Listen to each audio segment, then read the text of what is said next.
I'm okay, I know. Look, we have to play by his rules. I saw him.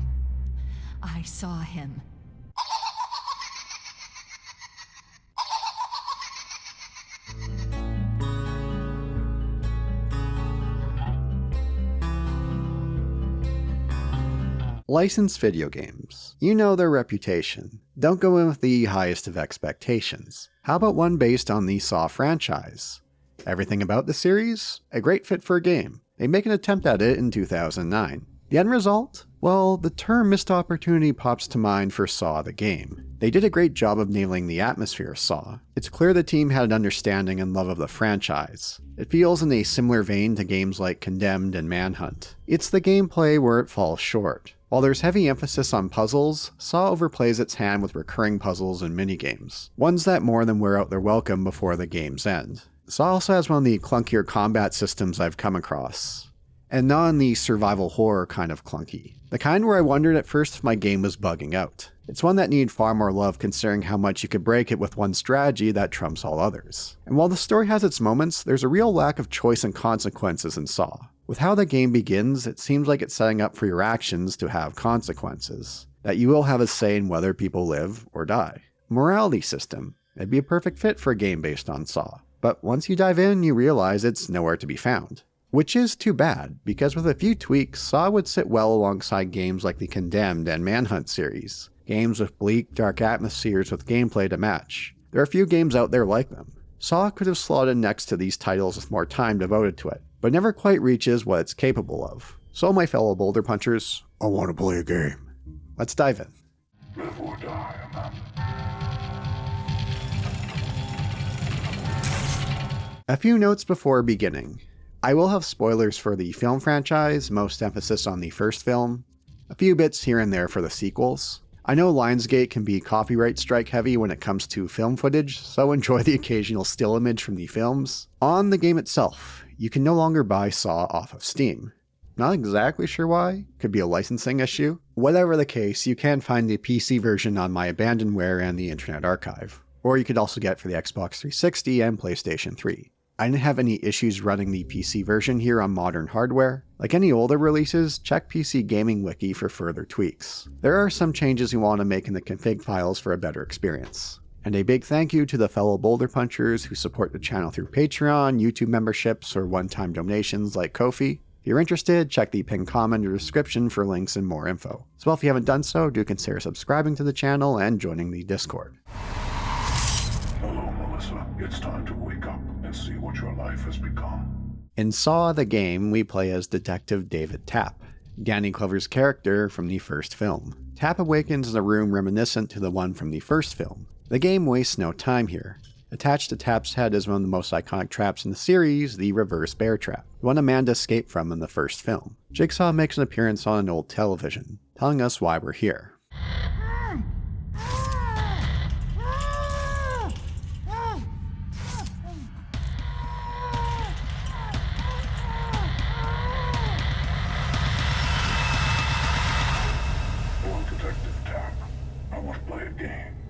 Your obsession with catching me has robbed you of your life and the lives of others.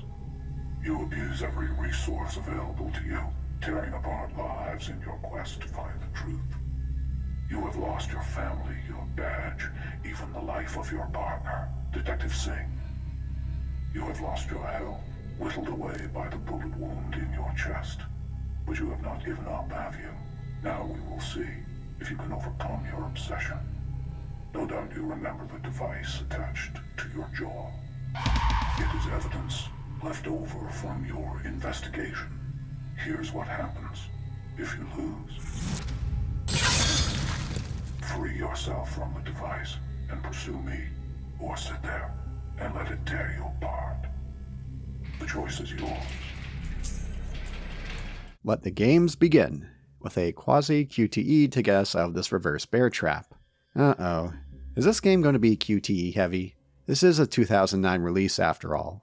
But I'm happy to say Saw is sparse in its use of QuickTime events. Failing to complete the QTE here will lead to a gruesome death. Although I can't help but feel they dialed them down compared to the films.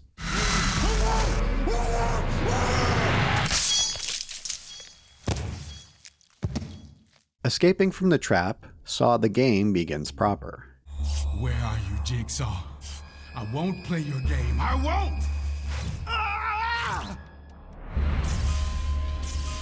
So I'm sure you're now thinking, that sounds and looks nothing like Detective Tapp from the movie. They weren't able to get Danny Glover's likeness or his voice. Unlike Danny Glover, this Tapp isn't too old for this shit. He looks younger by several years. And that voice of his will sound familiar to you if you played the Left 4 Dead games. Earl Alexander voices Tapp and voiced Lewis in the Left 4 Dead titles. The game's developer, Zombie Studios, were based out of the Seattle area. And he won't be the only voice actor we'll hear from Left 4 Dead, but more on that in a bit. Do I look like one of them? You know I'd appreciate it if you stop shooting me! But as you heard during Jigsaw's monologue, they did get Tobin Bell to reprise his role as Jigsaw. He's irreplaceable. The role doesn't work without him. One of those roles where I can't imagine anyone else doing. Now I'm sure many of you are saying at this point, hold on, didn't Tapp die at the end of the first film? Didn't Zepp shoot him in the chest at point blank range? And doesn't the fifth film outright confirm his death with a memorial? Yes, but the game's storyline takes place right after the first film. Besides, Tapp has shown himself to be quite the tank. He did survive that vicious slash to the throat from Jigsaw in the first film. Jigsaw removed the bullet and stitched Tapp up, but he left something inside as well. This key isn't useful to us, but it is to the others here. It will be their ticket out of here.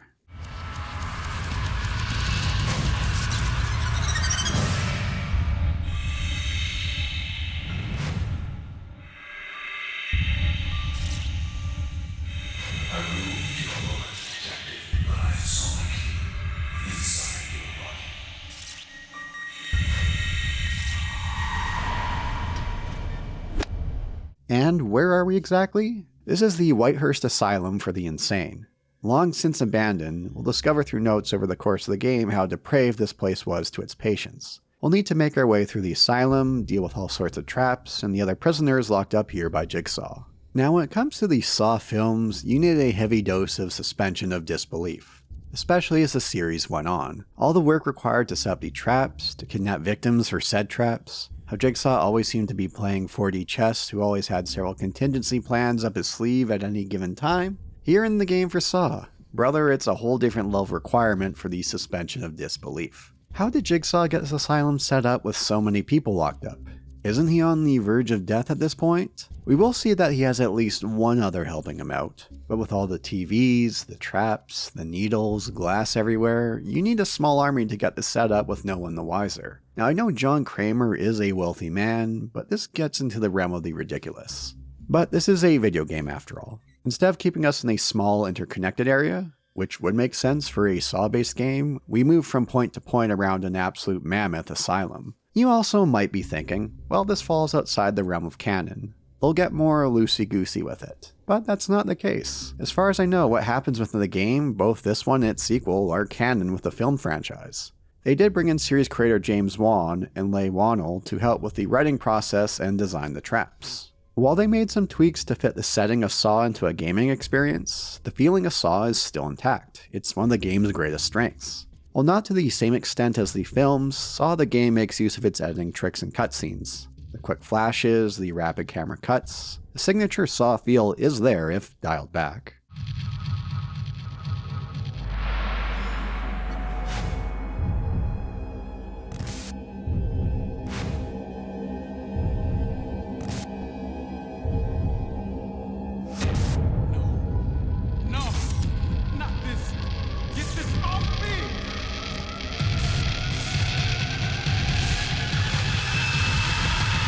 The year of Saw's release, 2009, was a good year for games set in asylums. Batman Arkham Asylum came out but a few months before. And like Arkham Asylum and many games from this era, Saw uses Unreal Engine 3, an engine that I appreciate more as time goes on. A style and look that's aged with grace to an extent. That depends on factors like the art direction. Some of the face models here look a bit silly and could have used another pass. And the game suffers from the oh-so-common issue with Unreal Engine Numero 3, where textures may appear blurry for a moment before smoothing out. But I'll take that problem any day over the common issues of modern Unreal trappings. Stutter fests, bloated install size, everything looking like it was smeared in Vaseline if you want your game to run a reasonable frame rate. And while the game may take place in an asylum, the atmosphere in Saw is less Arkham Asylum and more in line with the Condemned and Manhunt series, especially with Condemned. Though I wish they pulled more from that series' combat system, but we're getting ahead of ourselves here. While Saw never quite reaches the levels of atmosphere of those titles, it's still dripping in it.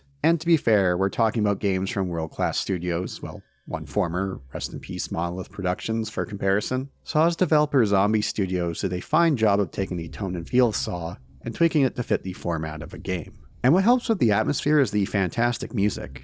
Interesting to note that Saw the game had a different composer than the films. Now the tracks from the movie appear in the game, not even the Hello Zep track, aka the plot twist reveal song, most notable during one of the game's possible endings. That said, the music does a fantastic job in all areas, from building tension and dread, to picking up in combat situations or when you're on a timer. It fits with the game's tone and does some heavy lifting in building up the game's atmosphere.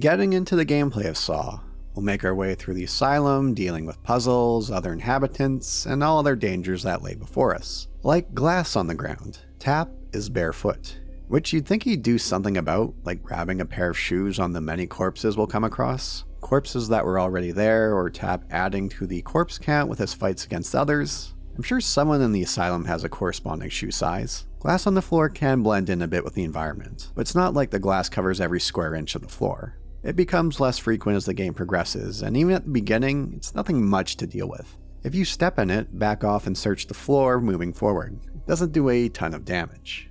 Other points we'll have to bounce our way across narrow beams. Reminded me of Silent Hill Downpour, which is one of the last games I want to be reminded of at any time that exists. But there is a Konami connection with Saw. In early 2009, Konami acquired the rights to publish Saw the game. Brash Entertainment, its initial publisher, went out of business in late 2008 due to financial issues. Lionsgate, the owners of the Saw IP, thought about publishing it themselves, but had no experience with the gaming space. Konami acquired the right for publishing as they had plans to make Saw their next big horror franchise along Silent Hill, which didn't exactly work out for them. You have this one game, a sequel in October 2010, and that was that. At points we'll need to find keys to progress, but you know Jigsaw won't make it easy for us. He's quite fond of placing them in toilets full of needles or corrosive barrels. There's a minigame for us to play to fish them out. They are quite easy and quick. Move your hand around to find the key and grab it. They're not much of a danger, but they sure made me squirm, especially the one with needles.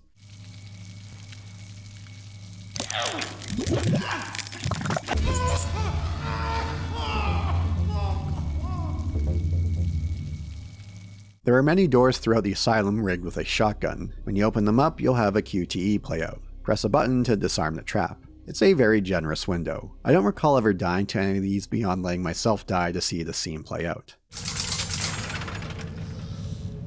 It's the tripwires that can make the bane of your existence if you're not careful. There are no QuickTime events for these ones. If you step into them, well, it's game over. Off with Tap's head. They can blend into the environment. I mean that in a sneaky trap kind of way and not a readability due to graphic fidelity kind of way. While it's not like the asylum is crawling with tripwires around every corner, there are enough to get you to slow down. If you're entering a new area, take a moment to stop and look around for tripwires before moving forward. Saw makes use of checkpoints of various lengths. It wasn't uncommon to fall victim to a tripwire and have the game send me back a fair distance after death. Majority of my deaths came from these bloody tripwires. Prepare to hear the mocking laughter of Billy the Puppet on the regular as a result.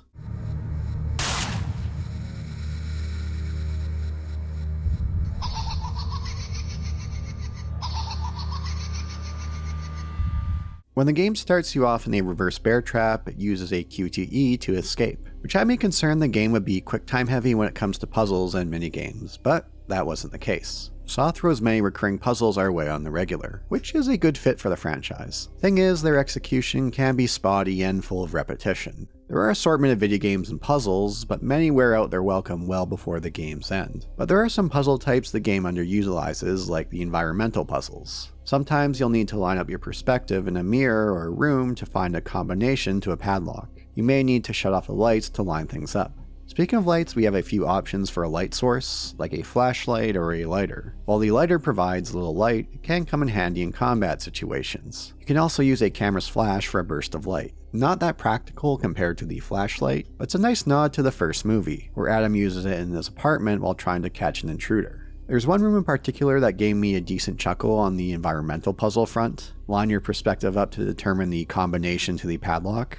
I mean, look at this. I have to wonder how much time Jigsaw spent here painting these partial numbers on the walls. No easy feat, that's for sure. Another underutilized puzzle are the pig cart puzzles. You'll need to move the carts around on a straight line to free up room to progress. I do say they underutilize these puzzle types because how much they go to the well with other kinds of puzzles and minigames. And to be fair, there are several optional minigames that you don't need to complete to advance along the critical path, like accessing a locked up first aid cabinet for medical supplies. This one here is all about timing. Press the corresponding button when it falls in range. The more you line up, the faster they go. Sometimes I could do these in one shot, other times it made me question my reflexes with how often I would screw them up. Another frequent minigame is a tried and true classic, the lockpicking minigame.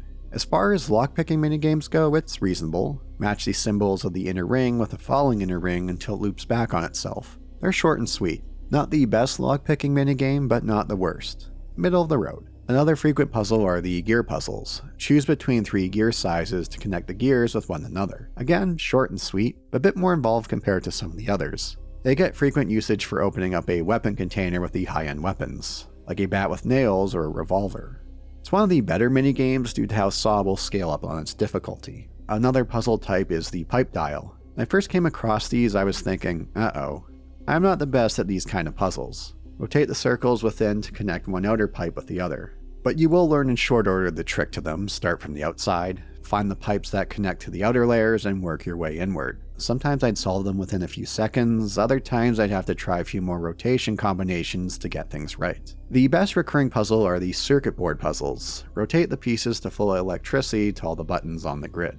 What makes them enjoyable, well, to an extent before they get overused, is it's one of the few puzzles that scales up in difficulty. Grids start as small as 3x3 and grow as large as 7x7. This, along with the gear puzzles, are the ones that scale up in difficulty as we progress. But the lockpicking minigames, the pipe dial minigames, they more or less remain the same difficulty. They don't scale up the difficulty by adding extra layers. But here's the other issue as well, is there's way too many of these recurring puzzles. If they had them on a less frequent basis, but scaled up on their difficulty, that would have been much better. There are a few one-time puzzles that I'll get to later that should receive usage more than once to help break up some of the tedium. But Saw does amp up the difficulty of these puzzles in a different way as the game progresses. It places them on a timer. The game loves to have you solve the pipe dial puzzles in its later stretches to turn off the gas filling up a room, or locking you in a room with a couple of large circuit board puzzles to solve before time runs out. And before the runtime of Saw plays out, you'll have had more than enough of these minigames, which is too bad. They did put some time and effort into them, but they wear out their welcome well before the game's end.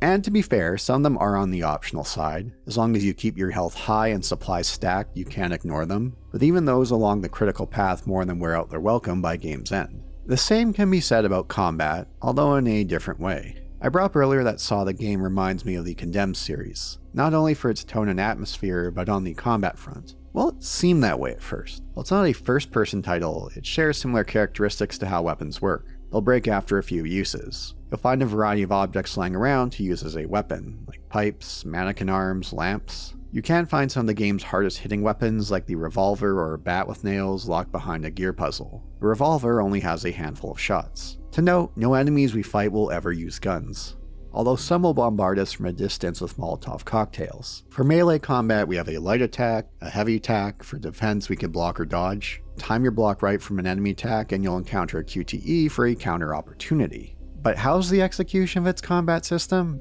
That's where Saw falters. In the first combat encounter, I thought something was wrong with my game. Was something bugging out? Am I doing something wrong? What's with this input delay? Why is Tap swinging the weapon he's holding like he's underwater? One of us is going down.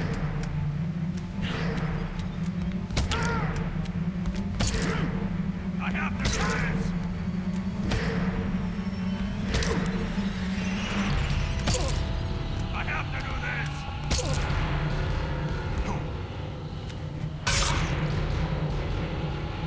But no, that's how the game plays.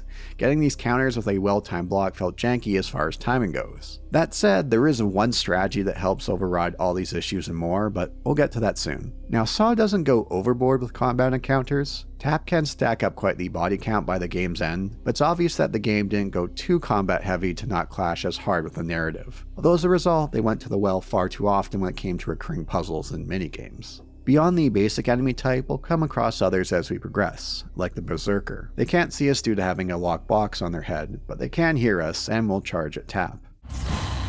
Anyone out there? Help me! Someone!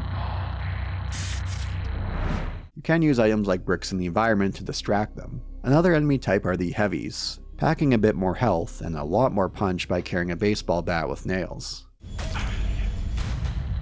Back off, Top. Funny that they all have the exact same model. It's not like we ever fight several at once, but you'd think they could have changed something like the hairstyle at the very least. Early on, Tap will have a shotgun collar attached to him, a trap straight out of the third film. We'll come across others bearing the same trap. The closer they get, our collar will buzz at a faster rate. If they're close enough to us for too long, it will set off our trap and game over. But if we maintain a far enough distance from them, their collar will buzz at a faster rate and their collar will go off. What we have here is a game of keep away. Saw gives you the option to bolt doors, so if they're chasing you, you can bolt a door from your side and get some distance. Listen to, and in some cases, watch the fireworks of the fellow shotgun collar wearers. There is a decent amount of amusement and satisfaction you can get from these encounters.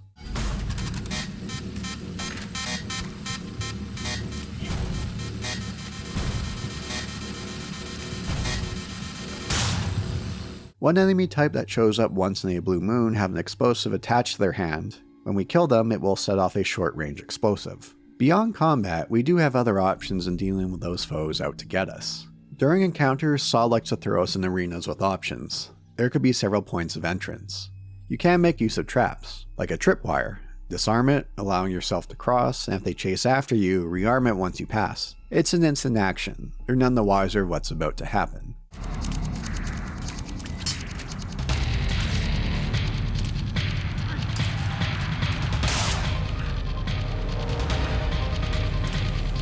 Although I did have a couple of instances during rearming that I wasn't standing still, resulting in me resetting the trap and setting it off myself. If you have a fuse on hand, use it to activate a switch to send out electricity over a spot.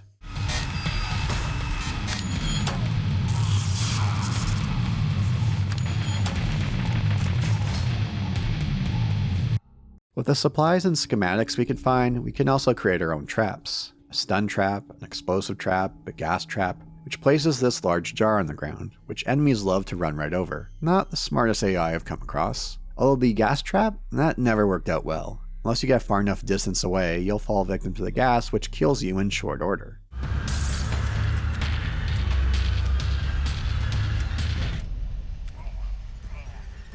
So as you could see, Saw gives you a decent amount of choices in dealing with enemies. But there is one strategy to rule them all. One that works in all situations and scenarios to deal with enemies in short order. That being Tap's fists. They destroy everything in their path. Unlike weapons which swing at the speed of a snail, Tap's light punch are fast with little delay. An attack that stun locks enemies. Light punch them over and over to a quick victory. This works for all enemy types. The Berserker? Sure, you could use a brick to distract them, you could set tripwire for them to step over, or you could run straight up to them and light punch them to death. The same goes for the Heavies with the nail baseball bats.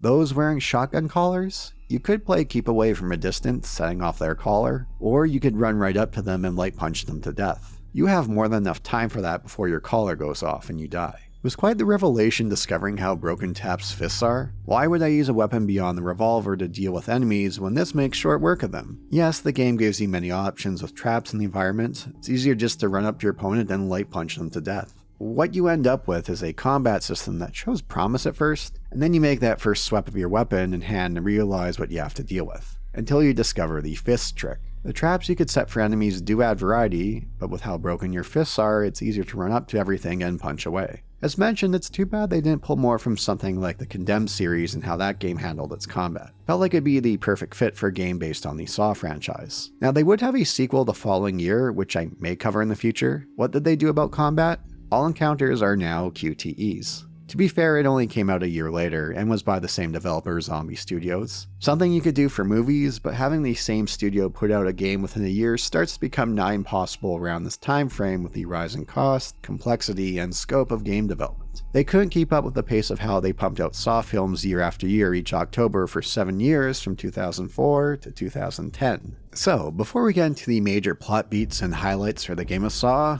let's talk Saw, the film franchise. While it did go on hiatus for a while, it's still ticking away over 20 years later. As of writing, 10 released movies with more on the way. At the game's release in October of 2009, there were 5 released films in the franchise, with Saw 6 releasing later that month. For doing this video, I did rewatch the first 3 Saw movies. Been quite a while since I last watched them. As noted earlier in the video, Lionsgate can be finicky with copyright claims of footage from the movies, so enjoy some still images instead. It's most interesting to go back to the first film. I forgot how low-key it is compared to further entries. Sure, there's blood and gore, there's gruesome traps, but they're not the main focus. It's more about the characters, more emphasis on the psychological. And it blows my mind they shot it with a budget of $1 million. Something the series always kept in check. Further entries would average around 10 to 15 million give or take for budgets. While I didn't find it to age as well as other first entries of other iconic horror franchises, it's still an enjoyable watch. It's a great build up to its final twist. And that shot of Jigsaw rising from the bathroom floor, that's an all-timer. Saw 1 would go on to make a little over $100 million, or about 100 times its budget. Surprise hit. So of course, they rolled with it. And did they ever? For 7 straight years, there was a new Saw film come October, starting with Saw in 2004, ending with Saw 3D, the 7th movie, and then billed as the final chapter in 2010. But as early as the second film's opening does Flanderization begin to kick in. To define that term, Flanderization, that's named after Ned Flanders. It's when a character's traits shift to become more one-dimensional. Some of their character traits become amplified and exaggerated as time goes on. In the early seasons of The Simpsons, Ned's a kind, devout Christian. A foil's a neighbor to Homer. Later on, he turns more into a Bible thumper, becoming his core characteristic. It's a very common occurrence in long-running IPs, no matter the medium. For Saw, I'm talking about Flanderization of the series as a whole. Not only on just Jigsaw the character, but on how they amped up things like the gore, how the series amped up on the traps and numbers, and how elaborate and gruesome they became. The plot twists becoming more elaborate and over the top, to the point where it felt like parody at points, like the ending of Saw 3. Although I'll admit, the Saw 2 does a great job with its ending twist. With all these sequels, they began to dive into more of who this Jigsaw or John Kramer was. And boy, did they ever luck out with getting Tobin Bell for the role. It's one of those roles where I can't imagine anyone else playing. An actor who, by that point, in his early 60s, had many roles as an extra and bit parts in various shows and films. Soprano fans, you'll remember him in that one episode where Tony and Carmela consider sending AJ to military school. Here the higher good is the good of the Corps, as General MacArthur said in his farewell address at the point. The Corps, the Corps, the Corps. He took the role for Saw as he liked the script and for the chance to work with Danny Glover. Rewatching the first movie, I forgot how little screen time he has in it. Well, besides laying in a pool of blood in the room with Adam and Dr. Gordon. He spent most of the 2 weeks shooting like that. That was him, not a mannequin or a dummy. It's Saw 2 where he begins to show what he can do, getting far more screen time. And he more than earns it. If you're not on board with Tobin Bell after that scene he has with Donnie Wahlberg after they raid his hideout, where he shows his cards, has total control of the situation, and gives that all-timer of a smirk, I don't know what to tell you. Tobin brings so much charisma and presence to a villain that's more or less on his deathbed, yet the most threatening character in the room at all times. He more or less makes anything work with his dedication to the role. It even softens the blow of some of his more questionable moral decisions when it comes to who he punishes as victims. One of those cases of Flanderization of his character. It's a bit of a running joke now with how some of these chosen victims can be such minor deeds that cause attention. Like, "Hello, Boulder. I want to play a game. Many years ago, you used a handicap stall as all other stalls are taken, and you had the runs. Even though you're quick, that stall was not intended for you to use. Now we will see if you're willing to deal with a handicap in order to go on living." Now I can't think of a good trap to go on with this. So if you do have any trap ideas to go with what I just said, do leave a comment. Let the game begin. Due to the film's continuing commercial success, they had to go beyond the planned trilogy. Jigsaw dies at the end of the third film. He's not some supernatural force. He's not Freddy, a Jason, a Michael Myers. He's a man on his deathbed dying of a tumor. So, what's one to do? Flashbacks. Many, many flashbacks. Well, to be clear, even more flashbacks. The first 3 films were flashback heavy. They went to overdrive moving forward. Which is understandable, as you need some way to get Tobin Bell on screen as much as possible. But for me, this is where I start to lose interest in the series, where the timeline becomes as convoluted as the Metal Gear series, where they start to make use of flashbacks to trick you with twists which felt like a cheap trick after a few uses. I always get a laugh out of that one flashback scene in Saw 3D where Jigsaw dresses like Jesse Pinkman, going very much for the how do you do fellow kids look. Speaking of flashbacks, I forgot, as it's been so long since I watched, that the first Saw film had a couple of actors who appeared in the show from this time frame known for flashbacks, that being Lost. Actor Michael Emerson as Ben Linus plays Zep the Orderly. Ken Lung, who played Miles in Lost, played Tap's partner on the force, Detective Singh, someone who will have a strong presence in the game even though he's dead. Oh, and the actor who played David Aceveda from The Shield shows up in the scene playing Dr. Gordon's lawyer. Go watch my video on Vampire Reign to hear me extol the virtues of that show. And I always get a kick out of remembering the actor playing Dr. Gordon in Saw played Wesley in The Princess Bride. Such a contrast between roles. That said, despite the dip in quality, the box office still delivered.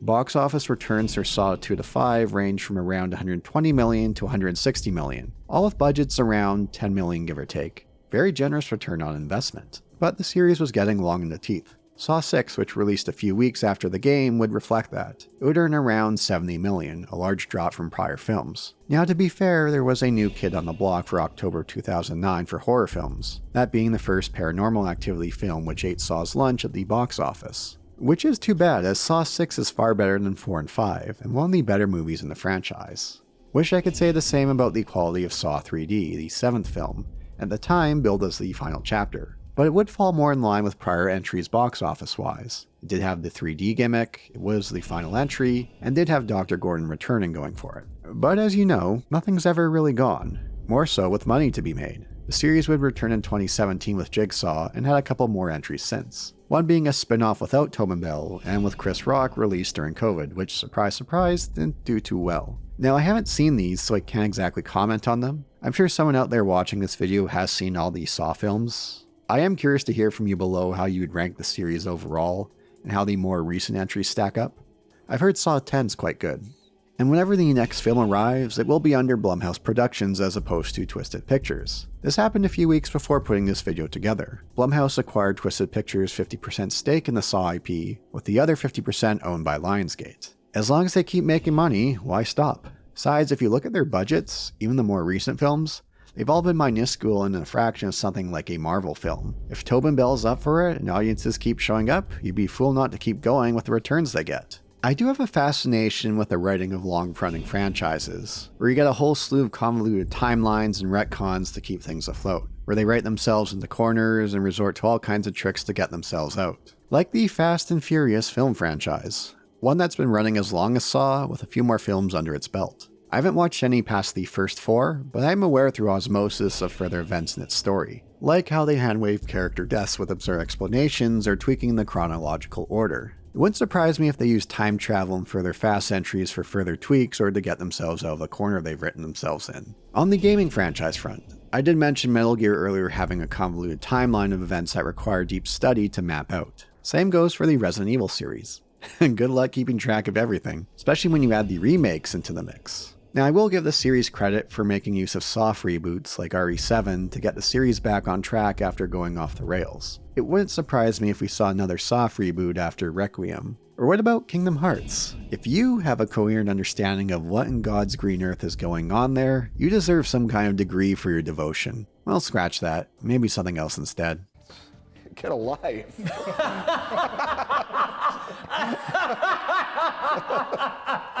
Get alive! The one gaming franchise I'm most fascinated by from a distance, Warcraft. You want to talk about convoluted and pulling retcons out the wazoo? Warcraft's got you covered. This started as far back as Warcraft 3, but went to overdrive with World of Warcraft, which I didn't play a ton of and only vanilla, but have heard through osmosis over the years the direction they took the story. And I did see much of that style bleed into StarCraft 2, which laid utter waste to what the first StarCraft set up with its narrative. Now the following is simplifying it, but here's my understanding of how World of Warcraft plays out. This character or group you thought was a villain? Why no. They're actually good. Someone behind the scenes corrupted them and was pulling the strings the entire time. But wait, someone was pulling the strings of those who were pulling the strings. They're not evil, they themselves became corrupted. But wait once again, there was someone even further up the food chain who was pulling the strings the entire time and was behind everything. Tell me, WoW fans. I'm not that far off the mark, am I? Anyways, enough about that. Let's get back to the heart of the matter with Saw, the game. What goes on here in our journeys as Detective Tapp? What did happen to this Whitehurst Asylum in the past? We'll find many notes scattered about the asylum that get into the treatment of patients here, which, surprise surprise, wasn't the most compassionate. The asylum opened up in the late 1880s, with its founder, Daniel Whitehurst, having the best of intentions. Good intentions turned perverted as the years passed. Some that come across as over the top at points with how cruel the staff can be to patients, like isolation treatment. Some patients may die due to this treatment, but hey, it's covered by the asylum's medical insurance. I get major one flew over the cuckoo's nest with some of the happenings here. The asylum, through a generous government grant, were able to take part in the MKUltra program for a time, giving patients LSD. The asylum made use of trepanation, drilling or cutting a hole in the skull to deal with mental disorders. Shouldn't come as a surprise that the asylum would shut down. From what we come across here, it's been that way for some time. Each chapter will have a key victim related to Detective Tapp's past. The first one here being series mainstay Amanda Young. One test wasn't enough for her. She's fallen back into old habits. I didn't test anything, not a thing. I know you didn't. Promise I won't do it anymore. The drugs, the cutting, none of it. I know you won't. I don't know what else I can say, what else I can give. Your life. And like Tapp here, she sounds or looks nothing like her actress Shawnee Smith. Instead, she looks like a strung-out Carrie-Ann Moss. And that voice? As mentioned earlier, Tapp isn't the only voice actor from Left 4 Dead. They got Jen Taylor for the role. While I most associate her with Cortana from Halo, Jen voiced Zoe from Left 4 Dead. To save Amanda and ourselves, we have a one-time minigame that doesn't pop up elsewhere. Drop the right color capsule to each side. It's one where you have to stop and think beforehand which way it's going to turn each time you drop one in. As a minigame, it's fine, nothing special, but it's a nice change of pace from what we've come across so far. It's the only time Saw will use this minigame.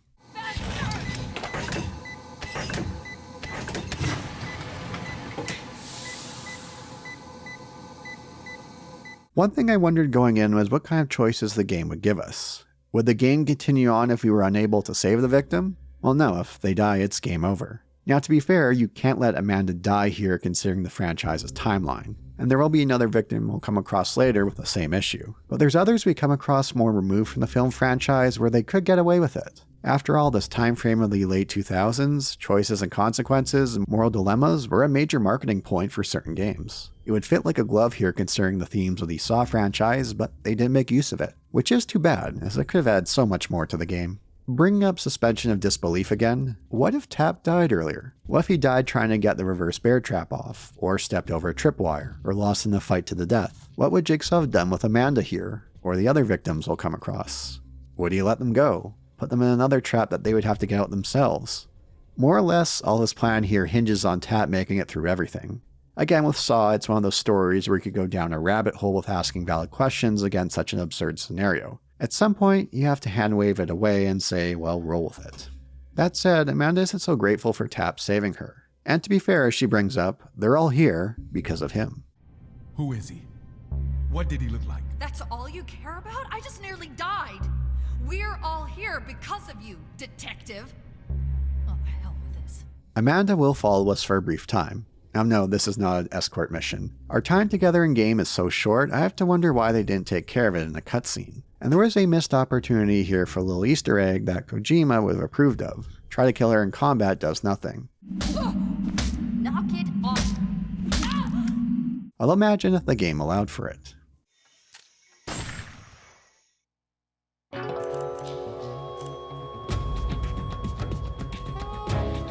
Snake, what have you done? You changed the future. You've created a time paradox. Instead, Jigsaw's trusty assistant, Pighead, will drag her away, leaving Tapp on his own. No! Everything's in place now. Pighead will also get the drop on Tap not long afterward. Now Tap has to deal with the shotgun collar. As mentioned earlier, we have to play keep away from others bearing a shotgun collar. Or you could run up and punch them to death before the collar goes off.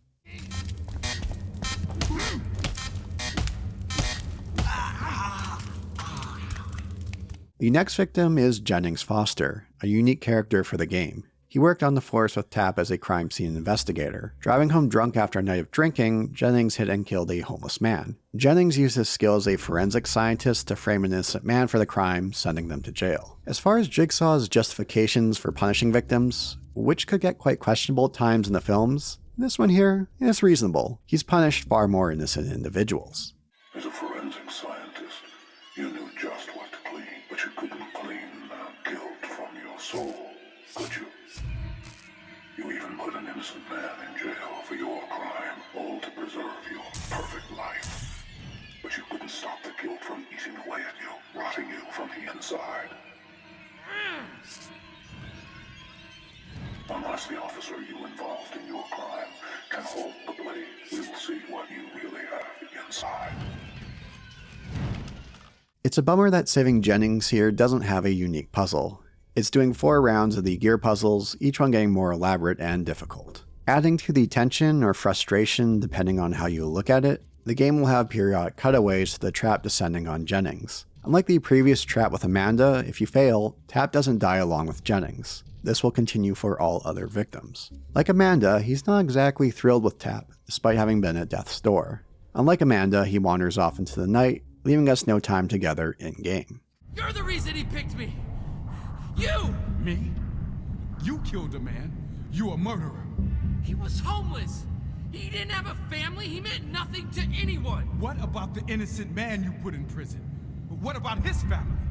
But it didn't have to come to that. I told you just walk away. But no, I had to get your arrest. You put me in a corner, Tap. I just did what I had to do. What you had to do? Destroy 2 people to protect your way of life? At least I have something to protect. You know what, Tap? We're all here because of you. So save me the preaching, all right? I'm not dying, so you can catch the boogeyman. You deserve each other.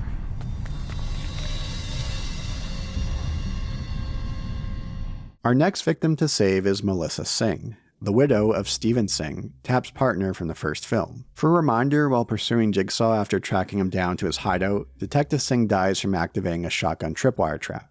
Melissa Singh does bring up a great point about Jigsaw killing her husband, and into that questionable morality of Jigsaw. You monster! You killed my husband! You... Your husband was killed by his partner's carelessness. He ran into a trap. I did not kill him. You booby-trapped the house! His death is your fault! The defenses I prepared would have easily been disabled by police procedure. But those procedures were ignored. Who do you think ignored them? Tap! That son of a bitch! John, you laid down the traps. You have a part in their death. But it was the bullets that killed them, not me. It was the trap that killed them, not me. Not by my hand. That Jigsaw logic. Melissa blames Tap for ignoring police procedure, not waiting for backup, and getting her husband killed. She thinks he's no better than Jigsaw, which is a bit of a stretch, but she is distraught with what happened to her late husband. Melissa has spiraled out due to the death of her husband and her hatred of Tap. She's been neglecting her son Franklin, to the point of getting child protection services involved. For that, Jigsaw punishes her. We'll run into Pighead during this stretch, resulting in one of the funniest animation glitches I've seen in some time. Or at least I think it was a glitch.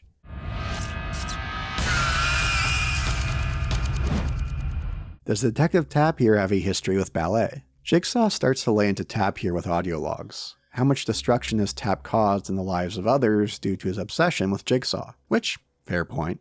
But come on, John, you know someone's going to try their hardest to stop you. How many more before them have paid the price of your selfish decisions?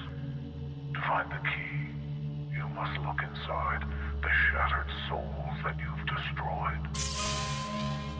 We'll find Melissa in the chapel of the asylum, in the trap Jigsaw calls the Iron Maiden. Hello, Melissa. It's time to wake up and see what your life has become. You understood the risks of marrying an officer of the law. When he was killed, you let your vengeance for Detective Tapp consume you.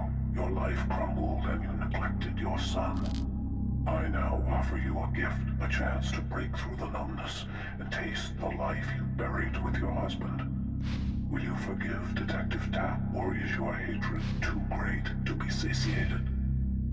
You're in what might be called an Iron Maiden. Move the metal cubes to the symbols and avoid the strikes. After 6 strikes, the device will snap shut and this place will be your tomb. One-time puzzle. This is one of those puzzles you've seen in many games. Slide the block in a straight line towards its destination. Use the other blocks in place to get you there. But don't go over too many red X's along the way or say goodbye to Melissa. I have to note Tapp's reaction here to her death. He reacts as if they didn't call his number at the DMV.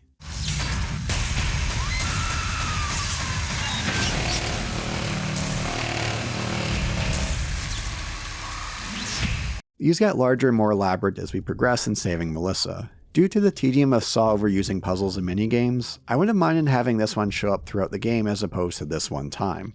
We've added a bit more variety. Like the others we've saved, Melissa is none too happy with Tapp.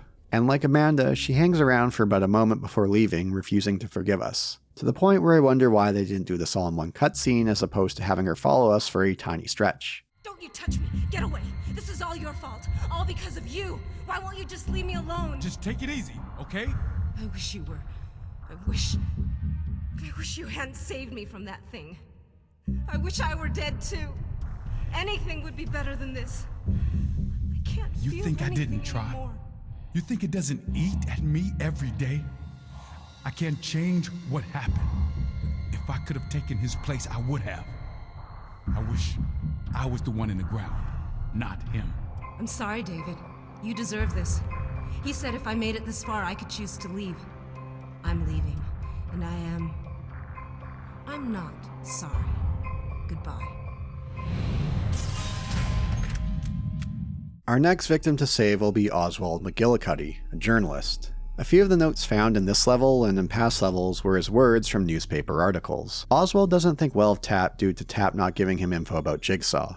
As a result, he's been running a smear campaign against him, like giving Tapp the loose cannon treatment and asking him to hand in his gun and badge. When Melissa Singh demands criminal charges against Tapp, Oswald's response is, quote, "That's right, stick it to him, sister." He's even proposed that Tapp himself was Jigsaw. It was Oswald who coined the term Jigsaw, which John isn't exactly thrilled with, along with insinuating that Tapp is Jigsaw.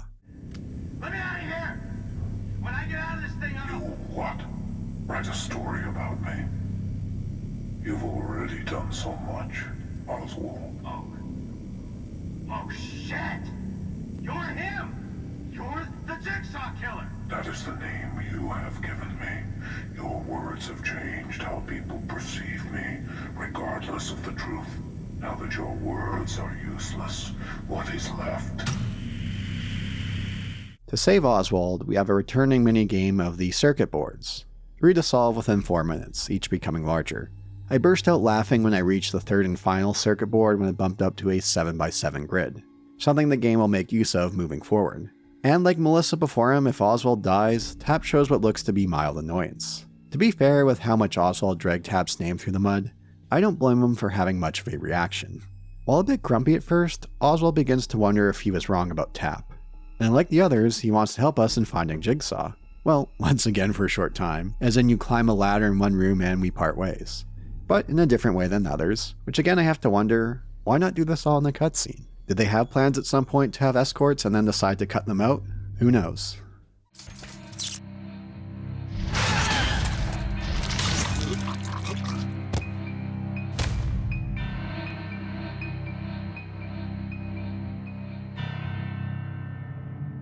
The 5th victim for Tapp to save is one who doesn't want saving. He wants to experience Jigsaw's tests firsthand. He created a life so empty he sought out Jigsaw. And this will be another familiar face from the films, that being Obi from Saw 2. He himself is one of the victims of the group, but also helped Jigsaw kidnap the others for the test. Will the game here give more context into why he helped Jigsaw out? Not exactly. There's one room we could come across here with someone locked in it. Wonder what happens if he presses this button right outside looking through the window.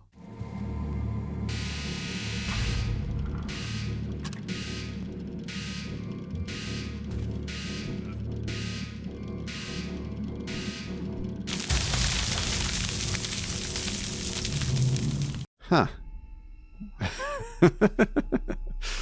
Oh, this game. It's during this level where the constant minigames really start to wear thin, where we're locked in a room with a countdown and we need to solve a couple of circuit board puzzles, as in back-to-back rooms. First a minute with a 3-minute timer, then a room right after with a 7-minute timer, more traps, and 2 7x7 circuit boards. To say these have worn out their welcome by this point, vast understatement. I didn't mention it earlier, but they mix up these circuit boards if you try them again. Well, all puzzles, they're randomized to an extent. It's not like if you die or reload a checkpoint, they're the exact same. What gets frustrating about this stretch is the lack of checkpoints. You have to clear the room for a checkpoint, not after each circuit board.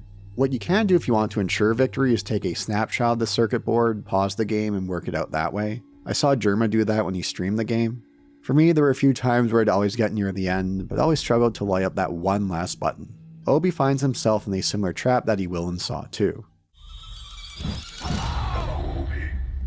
You have isolated yourself from society, creating a life so empty that you have come to me for your test. For a reason to live, you wish to become like me, but the only way to give others the chance to live life is to understand why it is so precious. The room you are in is attached to a large furnace. Detective Tap is your only hope of redemption. If he fails, the temperature will increase, and the liquid within your body will boil you alive. Time is short. And what's Obi's puzzle like for saving him? Something unique? Nope, it's solving 3 pipe dial puzzles before time runs out. By now, I've more than had my fill with these pipe puzzles. As mentioned earlier, it's not like they scale up in difficulty. They don't add any further layers. Once again, we have a tiny stretch where Obi will follow us before separating. Hilarious rounding animation in tow. You're throwing away your life chasing Jigsaw. Can't you see he's giving you a gift? The opportunity to live life without this obsession? You lack perspective. I can't stand by as you throw away this gift from Jigsaw. I also had a revolver on hand, but like Amanda, he's got literal plot armor preventing his death. The final victim will be another returning face from the films. Remember in the first film when Tap and Sing break into Jigsaw's hideout and rescue a man in the trap? That's our next victim here, Jeff. We never learned who Jeff was or why Jigsaw kidnapped him in that film, but we get context here. Jeff tried to take his own life, but failed. He became a victim of Jigsaw, who wanted to show Jeff how precious life was in the most Jigsaw way possible. That being that trap he found himself in the first film. Jeff felt guilty about Sing's death. Tap kept bugging Jeff about information on Jigsaw, making him relive the events over and over again, to the point where it drove Jeff to once again make an attempt on his life, but once again failed. As a result, he once again finds himself in Jigsaw's world. For Jeff's test, we have a one-time minigame. Match the corresponding symbols to free Jeff. Match the wrong symbols and the spike will pierce Jeff's body. 16 symbols on each TV screen. You know, while playing Saw here, I should have kept track of how many TVs Jigsaw uses.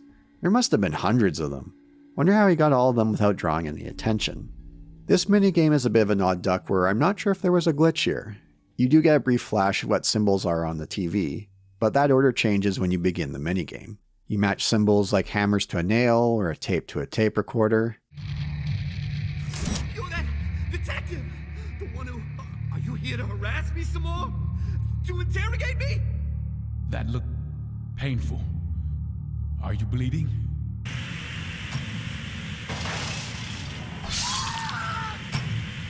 Jeff wants nothing to do with us and exits stage left, which I don't blame him whatsoever. Fuck you! I'm not going back out there again. Not for $1 million. Not for anything. He's crazy. You're on your own.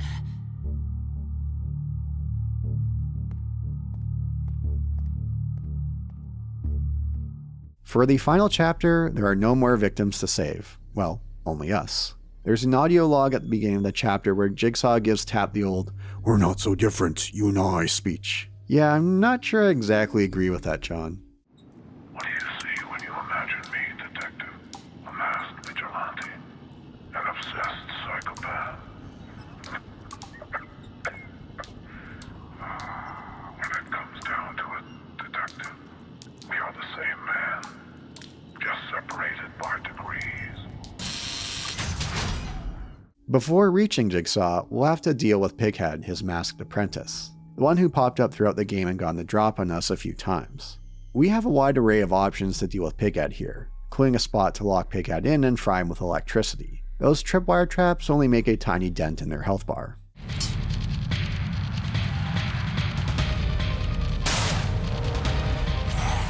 But guess what strategy works against Pighead? You guessed it, light punching them to death. Now it does take a while, and Pighead will choke us on the regular. This places us into this bizarre QTE where it took me a while to figure out what the game wanted me to do.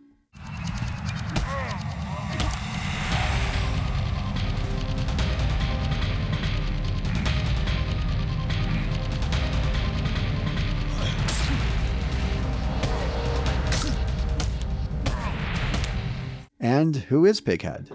Does Tap unmask them and take a look? Nope.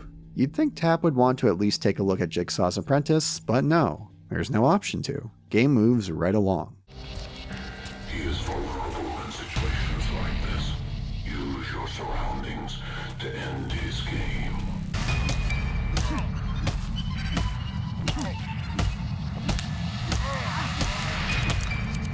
After one final puzzle gauntlet, where the game locks us in a room on a countdown with circuit boards, gas, and pipe dial puzzles, yay, so much fun, we now have a key that allows us to unlock the game's two endings. Yes, we get the pick an ending behind door number 1 or door number 2 special, the Deus Ex Human Revolution or Mass Effect 3 special, freedom and truth. This is the end, Detective. The end of all that you know. You have saved everyone you could save. Their lives were yours to do with as you wished. You're here, but have you overcome your own obsession? You can save everyone who is left in this asylum. You can grant them their freedom. You can free yourself from your obsession if you only let go of the truth. Or you can continue to pursue the truth, giving into your obsession and throwing all your lives away.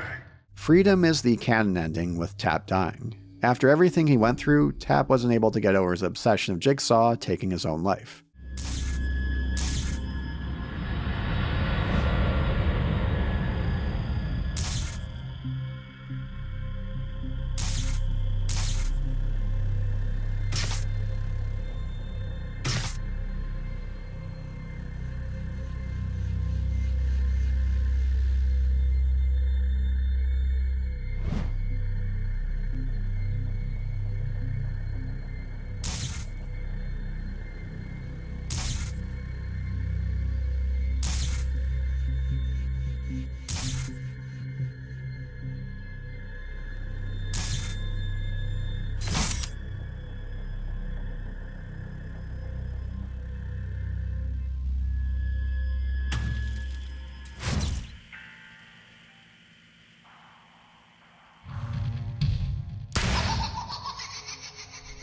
But what's behind door number 2 for the truth ending? Here we have something more in familiar territory with a twist ending. That said, I brought up earlier that the game's soundtrack was an original composition. There's no music from the movies, most notable being the track Hello Zep, aka the plot twist reveal music. This scene doesn't quite have the same impact with the reveal as a result.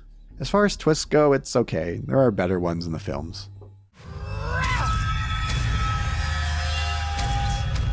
It's over. Your sick games are over. You're not gonna get a trial you can weasel your way out of, pleading insanity. All those people you killed. I won't let you kill again. Hello, Melissa. If you're hearing this, you survived your test. You have forgiven Tap, the man responsible for your husband's death, the man you obsessed over as your life fell into pieces. Your son is now in my care. If you want him to live, you'll have to play a game. Follow the instructions provided for you. All you have to do to see your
And so wraps up Saw the video game.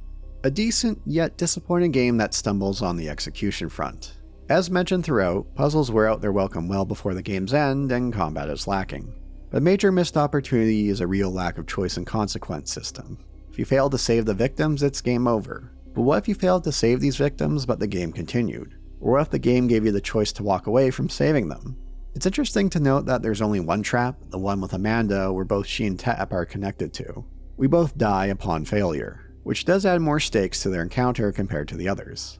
I don't understand why they didn't do this with all the traps. But what if there was always a choice? Throughout the game, Jigsaw will tell Tap to let his obsession go with him and move on. But what if there was choice and consequences tied to it? Like you could take the easy way out, leave a victim to die. Or if you decide to save them, you need to go through extra loopholes. And what about if they set up scenarios where it made you wonder if it was worth saving them? Of the victims we come across, I found Jennings to have the most justification for his punishment. A crime scene investigator who used his skill set to cover up killing a homeless man while driving drunk, framing an innocent man to go to prison.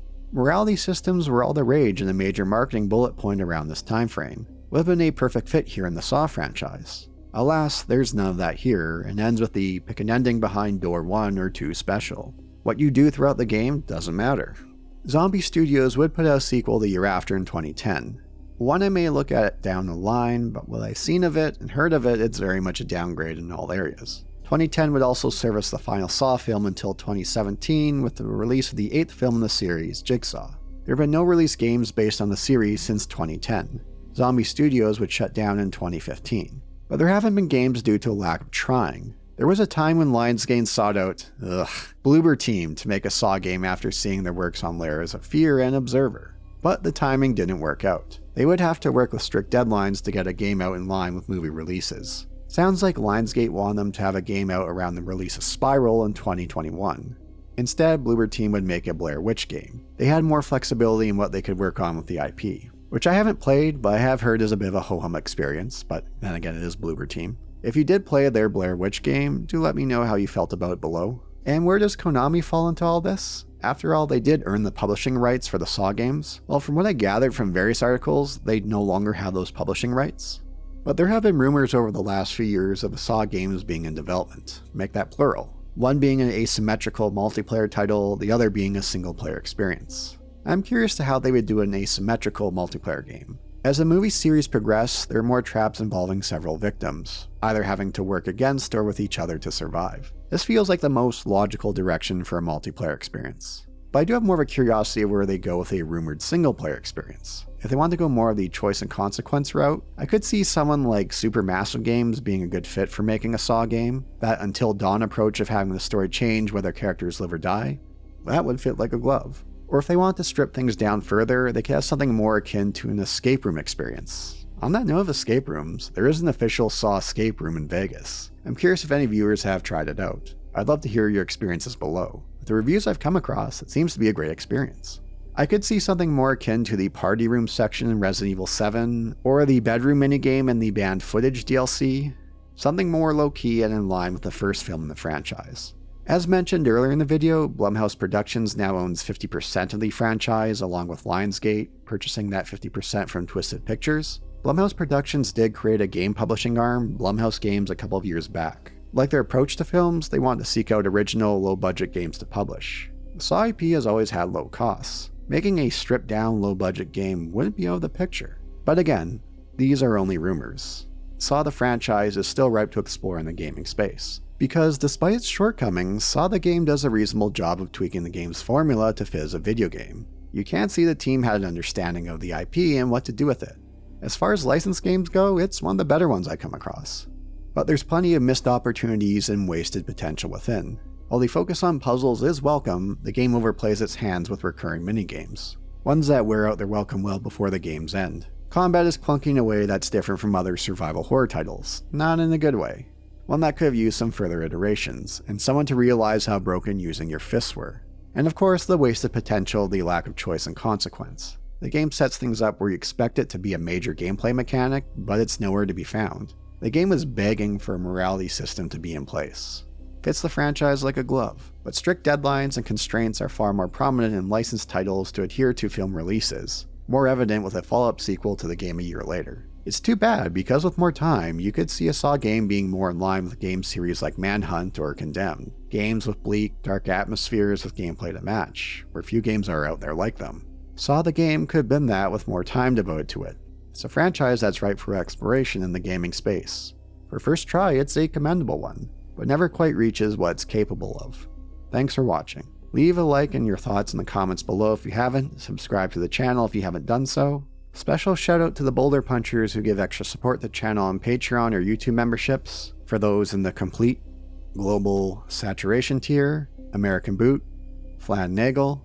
For those in the thank you for your patronage tier, Tom Terrible. For those in the now this is Boulder punching tier, Ethan, the Madman in Waco, the original Narcisse Diet Thick Dew TM Neo Edition. For those in the Jill Sandwich tier, Angel, Benji, Benny Winterdawn, BBF in Bloxburg, Dark Rod 99, Extraordinary 2, Happy Tunes, Logan Lepin, Mad Morpheus Gaming, Michael Walters, Nico Pero, Sam Jones, Squid Vicious, Will Han, and Zin. And now for the post-video Q&A. So those in the Jill Sandwich tier and above can ask questions. So starting with Flan Nagel, what's your cutoff point, no pun intended, har har, for a jigsaw scenario? Would you cut off your own foot? So as far as body parts go, I'd like to think I'd be okay with cutting off one limb. Between a hand and a foot, I think I would go first with that foot. Definitely not chopping my dick off. Or what if I had to kill someone to survive a trap? Would I be okay with that? I don't know, I guess it depends who they were. Thanks for the question, Flan Nagel. So, the original Narcisse Diet Thick Dew TM Neo Edition, what childhood insult do you wish you could unsay? Ooh, that's quite a deep one.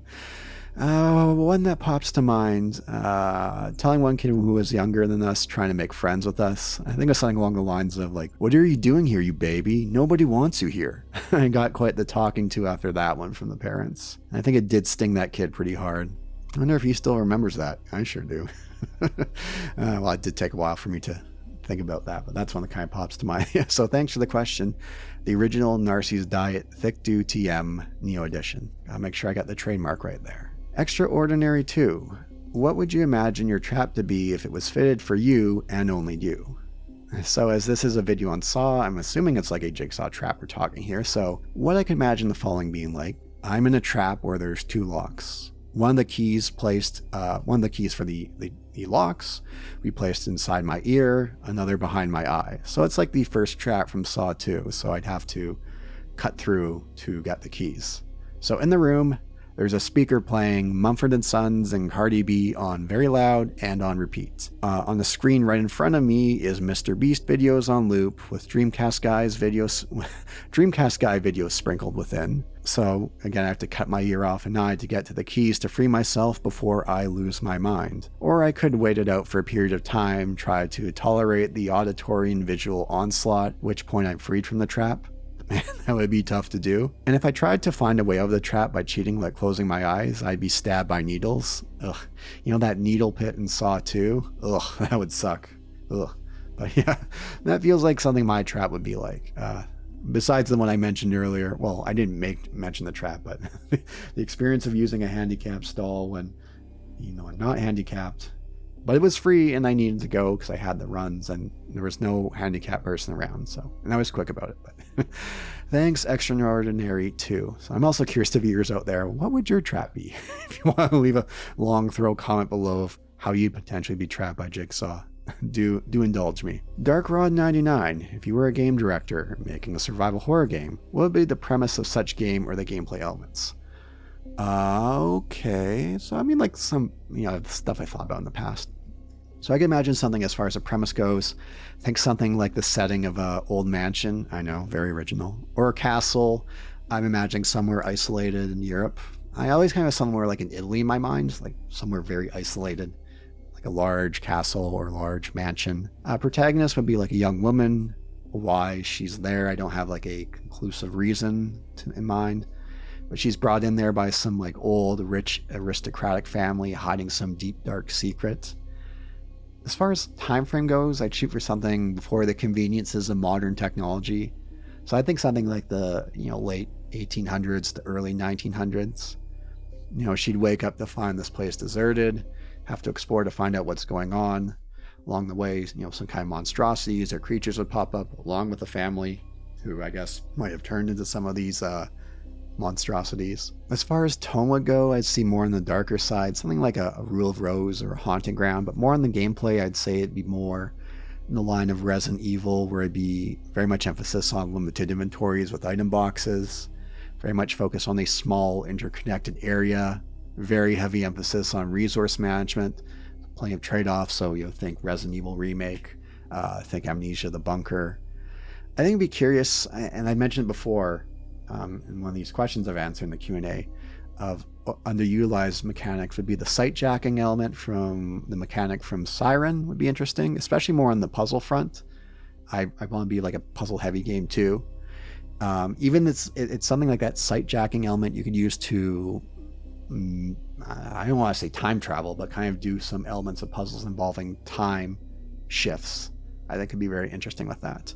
And also, as I make mention in many videos when it comes to puzzles, I make sure I'd have no puzzles where it's like you write down, you get an answer somewhere, you write it down, you replicate it elsewhere. No, none of those kind of puzzles in this game. Definitely something like implementing a sanity system like from Eternal Darkness, because that scenario with so much untapped potential, mostly due to the part that Nintendo had a patent on it for so long, which isn't anymore of the last few years, but that really feels like that's a system that could go, that's underutilized and can be made heavy use of these days. Of course, I don't know how well all those ideas would play together. It'd be very much probably a case of when you get to the scope of things, some of what I brought up would have to be cut down. Like, I don't know if I do sight jacking and sanity system in one game, if that would work out. But so yeah, very, very much a mishmash. Be curious to see how it turned out. So thanks for the question, DarkRod99. So again, if you want to receive early access to videos, feature in the credits, receive periodic updates, and more, like if you're in the higher tiers, you could ask those questions for the end Q&A, do consider joining as a patron, or if not monthly, supporting the channel with a one-time donation through Ko-fi and a super thanks. Check the pinned comment and description if you're interested. If you're looking for further videos to watch in line with Saw that I've done, I'd recommend checking out my videos on the Condemned and Manhunt series, and perhaps one day I'll take a look at Saw 2 Flesh and Blood. Thanks again, and we'll see you in the next video. What? You're still here? Okay. I'll enjoy one of my favorite videos from the old days of YouTube from early 2007. I tried to find a good place. I wanted to always put this video in, this video on Saw, but I couldn't find a good place. So here it is. You might have seen it before, but if you haven't, enjoyed, because it always gives me a chuckle.